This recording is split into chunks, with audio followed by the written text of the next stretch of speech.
बिस्मिल्लाहिर्रहमानिर्रहीम। अस्सलामुअलैकुम। I hope you are all well.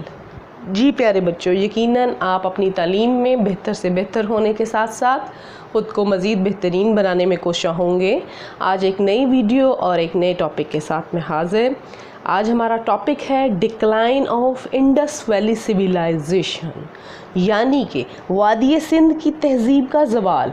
वादी सिंध की तहज़ीब जो है वो ज़वाल का बाइस कैसे बनी, उसकी क्या रीज़न्स थी, क्या वजूहात थी, उसके बारे में हम डिस्कस करते हैं। We do not now why, हम नहीं जानते क्यों। This civilization come to an end, ये सिविलाइजेशन एंड कैसे हो गई, ये तहज़ीब ख़त्म कैसे हो गई।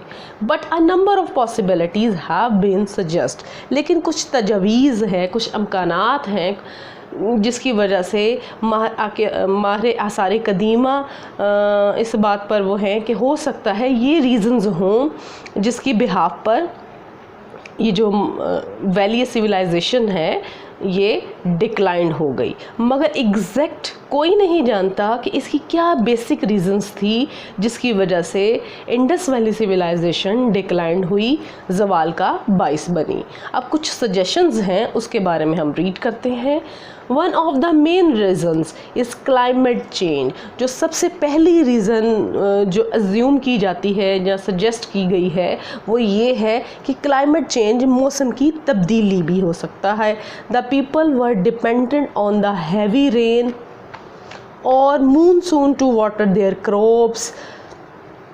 जो लोग थे वो हैवी रेन यानी कि मूनसून की शदीद बारिशों पर इन्हिसार करते थे, यानी कि वो इंतज़ार करते थे कि मूनसून की शदीद बारिशें हों ताकि उनकी फसलों को अज़ाफ़ी पानी मिले और वो अपनी फसलों को जो है बेहतर तरीके से क्रॉप कर सकें।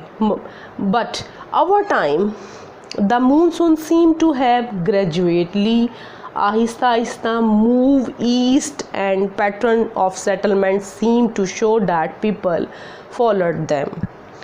लेकिन जो पानी है वो ऐसा लगता था कि मूनसून जो है यानी कि जो बारिशें हैं वो आहिस्ता आहिस्ता ईस्ट की तरफ चली गई हैं और ईस्ट की तरफ हो रही हैं, वहाँ ज़्यादा बारिशें नहीं हो रही। इस वजह से उनकी आबादकारियों ने आहिस्ता आहिस्ता उस तरफ सेटल होना शुरू हो गया। उनकी बस्तियों ने जो है ईस्ट की तरफ जो है बसना शुरू हो गए। दैट पीपल फॉलोड देम, और लोग भी उनको जो है फॉलो करते रहे, उनकी पैरवी करते रहे। And other possibilities is that an earthquake caused one of the major river in the area of divert.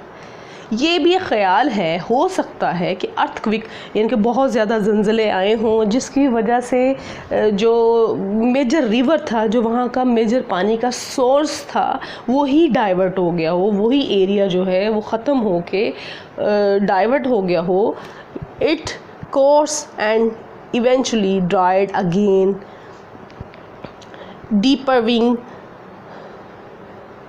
The people of vital water source, यानी कि उनका जो एरिया है, उनका जो इलाका है या वो दरिया खुश्क हो गया हो, वो पानी से महरूम रह गया हो, यानी कि आखिरकार एक बार फिर वो खुश्क हो गया जिससे लोगों को पानी के अहम ज़राए से महरूम कर दिया गया। ये रीज़न भी हो सकती है decline of Indus valley civilisation की।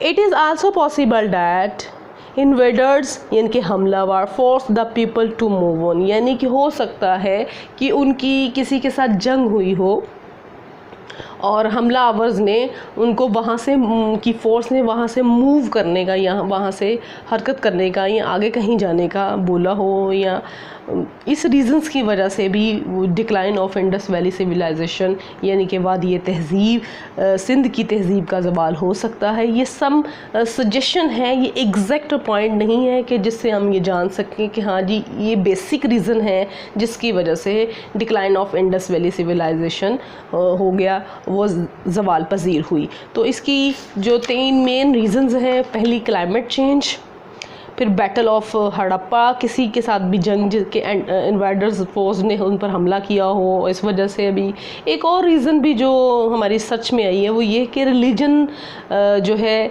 क्योंकि वो सूरज को, फादर और मदर को जो है वो इनको मानते थे, और इस वजह से भी, रिलीजन की वजह से भी, यानी कि उनके बेसिक आपस में प्रॉब्लम्स थी, इस वजह से भी कहा जा सकता है कि decline of Indus valley civilization जो है ज़वाल पजीर हुई, आपस में लड़ने की वजह से, फाइटर की वजह से, इन्वाइडर की वजह से, या मेन रीज़न्स जो हो सकता है कि क्लाइमेट चेंज हो।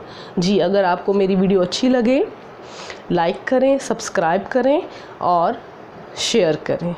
अल्लाह हाफिज़।